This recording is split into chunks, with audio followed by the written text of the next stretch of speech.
আসসালামু আলাইকুম। আমাদের company Chinese based consultancy firm. আমরা স্পেশালি প্রোডাক্টিভিটি ইমপ্রুভমেন্ট এবং গার্মেন্টসের কস্ট মিনিমাইজেশন নিয়ে আমরা কাজ করে থাকি। আমাদের স্পেশালি কিছু মেথড আছে যেটা আমরা চায়না থেকে টুলস, ডিভাইস, গাইড আমরা বাংলাদেশে অ্যাভেলেবল যেটা পাওয়া যায় না সেটা আমরা নিয়ে আসি। যেটার মাধ্যমে আমরা quality improve, productivity improve, efficiency improve এইটা নিয়ে আমরা স্পেশালি কাজ করে থাকি। আমাদের সাথে চাইনিজ ম্যানেজমেন্ট টিমও আছে, যেটা আমরা টেকনিক্যাল সলিউশনগুলো আমরা চাইনিজদের মাধ্যমে আমরা নিয়ে থাকি এবং বাংলাদেশে আর&ডি সেক্টরে যে প্রবলেমগুলো আছে, লুপহোলসগুলো আছে সেইগুলোকে কীভাবে ওভারকাম করে একটা সাস্টেনেবল ফ্যাক্টরি তৈরি করা যায়, স্পেশালি আমরা সেটা নিয়ে কাজ করে থাকি।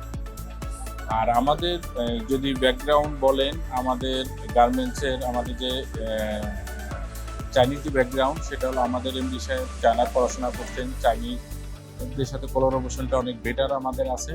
সেই থ্রুতে আমরা বাংলাদেশে প্রত্যেকটা গার্মেন্টস ফ্যাক্টরির লুপহোলস বের করে তাদেরকে কীভাবে সাস্টেনেবল তৈরি করে ফ্যাক্টরিকে তৈরি করা যায় সেটা নিয়ে আমরা স্পেশালি কাজ করি। Thank you.